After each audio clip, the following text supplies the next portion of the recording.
Hello everyone and welcome back to the techystack channel.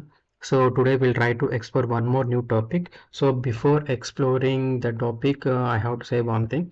So actually I got one comment on this. So instead of this, you can try to generate the videos. I try to purchase a spot, but still it's not working properly. So I will try to do this when I got the complete access on that one. I will do that one. Okay, now we'll back to our thing.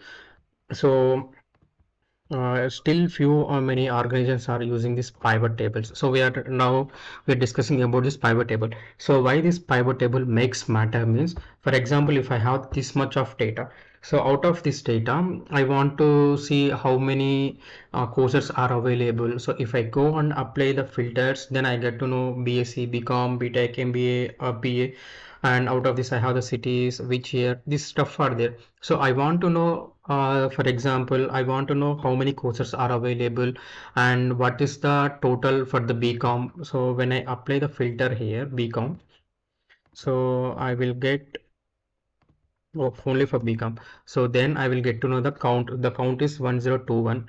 The same thing will apply here. And under that BCom, how many males are there? How many females are there?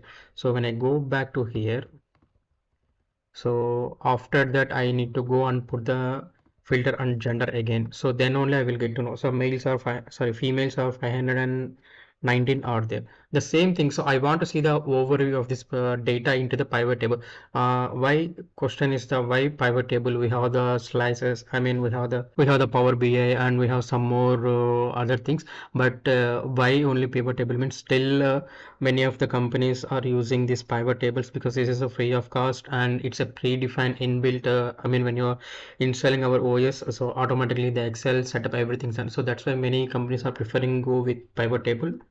So again, it depends upon the organization to organization. Okay, now how can we create it with this help of VBA code? So I will going back to the code. First, I will run this code and then we'll explore one by one what is happening on the code. So already I had written that code and this is a small snippet of the code. So once I run this, okay, this pop also I will tell you how to handle. So the pivot table has been created what I want. Okay, now I'm going back to the code and I will explain one by one. So first, you can create a subabundant, that is a natural thing. And later I want to open the one particular file. So my file is available on the data.xl. So and here I mentioned this workbook.path. So this workbook.path, what it's giving now, where you place this macro file. For example, I have placed the files in this particular folder. So let's go back to that folder. Okay, so if I give that hard code, then it's difficult to again go that. So that's why I make it as a dynamic thing. After this, I have this. If you have folder, you can create one more folder like input. Okay, it might be spelling mistake. Okay, how you can do that one? No? So after this, you can make like this. So then it will go to this input folder, and later if you have this any name like student data, so you can keep it. So now it going to this particular data. So that's why I use this workbook.path. Okay, so next what I am doing means, so once I open this workbook, so I will go which by sheet. I don't know how many sheets are available in that particular workbook. So that's why I put the one loop which we call for each. So under that for each I am going for each ws nothing but as a worksheet. So that's a one kind of variable in that worksheet. I am getting the everything. So and in final wkb dot workbook. So in this workbook I'm going to sheet by sheet. Okay, so in there any sheet having name as pivot table, then I'm deleting that enter the data. I can use this delete clear the data as well, but I go prefer with the delete enter that delete. I will delete the sheet and I add the one more sheet after that. Okay, then it will came back to here.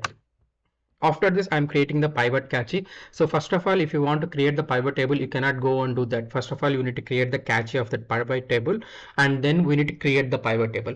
So here cache of the pivot table is available like a source, what is data, what is the type, and which sheet, what is the range, everything we need to update. Here I'm taking this final wkb is nothing but as an open workbook. So under that I'm creating the pivot caches and storing as like an excel database, and my source type is, I mean which sheet you are referring. So here I'm referring as a student data. So after that, how much the range? I used put the use range. Use range means how it will work. So enter whatever the data is available in the particular sheet, it will take that things. So make sure that if you have any unnecessary columns, for example, I will go this. For example, you put this something and here have some data, some random data. So this also will pick, but it won't affect to our things because we are applying the pivot tables this and all. So it won't affect anything our data.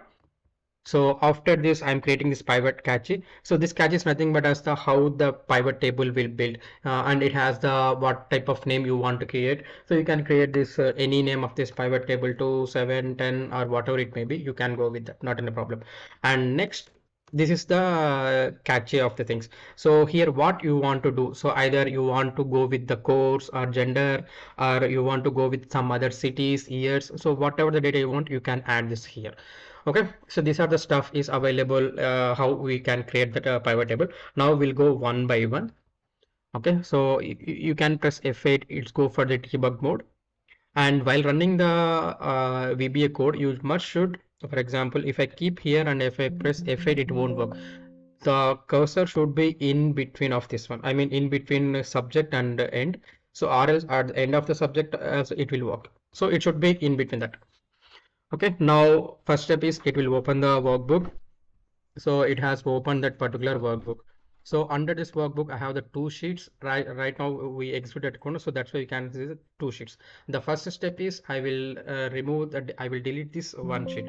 So here it's asking this pop-up. So how we can reduce this pop-up means I will tell you. So I will stop this code again and I will close this stuff. This is not required at all. So you can use this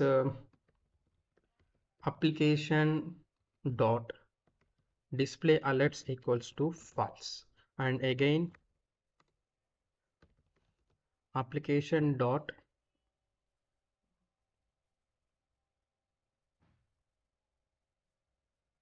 one more is there, application display alerts equal to false, application dot screen updates. So screen updating equals to false. Totally three are there. So another one is application dot, let me remove this,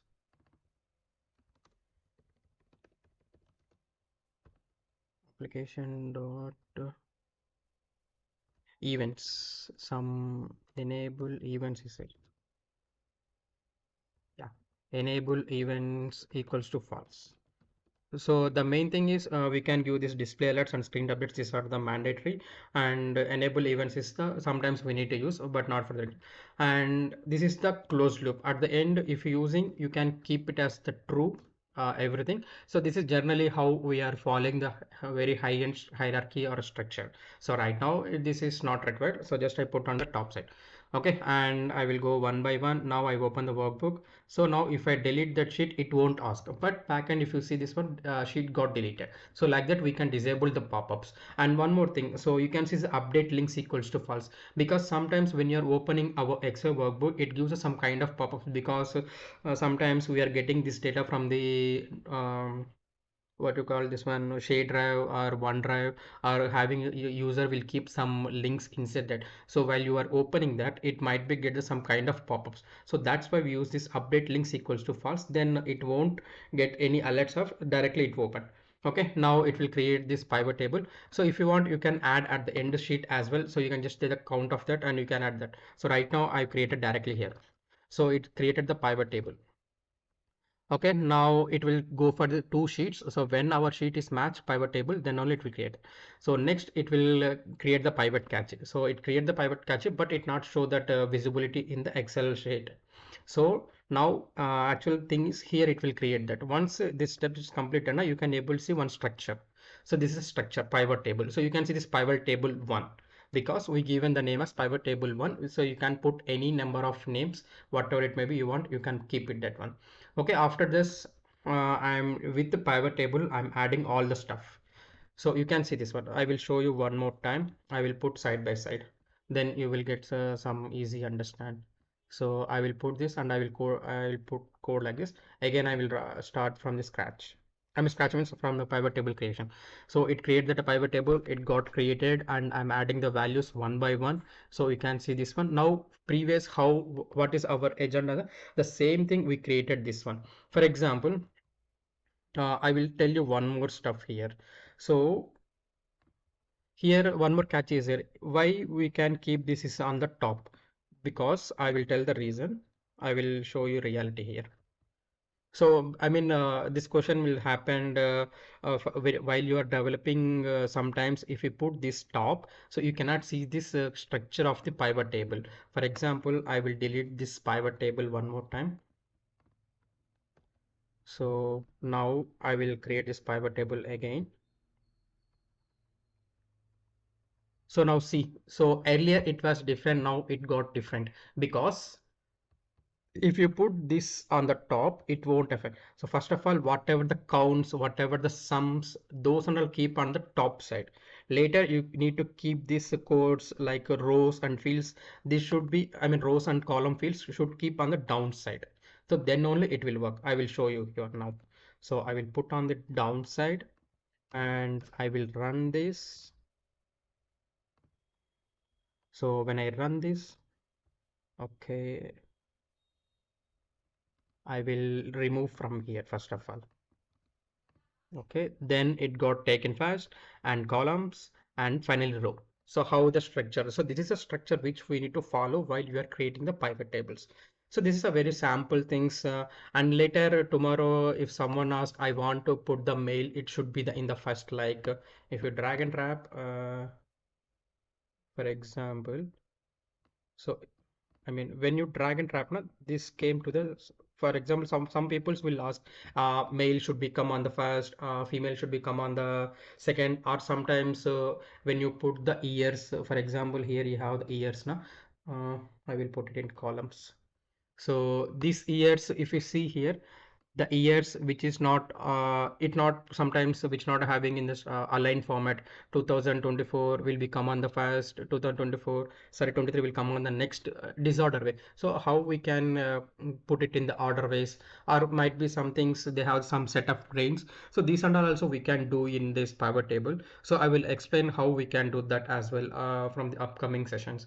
Okay, still if you have any doubts on this, how we can create the pivot tables, so just try to ping on the comment sections. I will try to help. So the same things if you want, you can do with Python, yes we can do, but UiPath it has some restrictions because there it created in a different way, not in I mean in this much of details.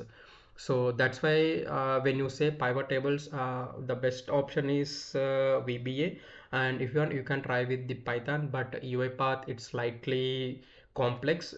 So you need to check within the organization if they are okay, go with this, or try with UiPath and explain what is the complexity of particular things, then they will understand. Based on that, they will take the next decision. Okay, finally, thanks for watching. If you have any doubts, post your comments on the comment section. I will try to help you.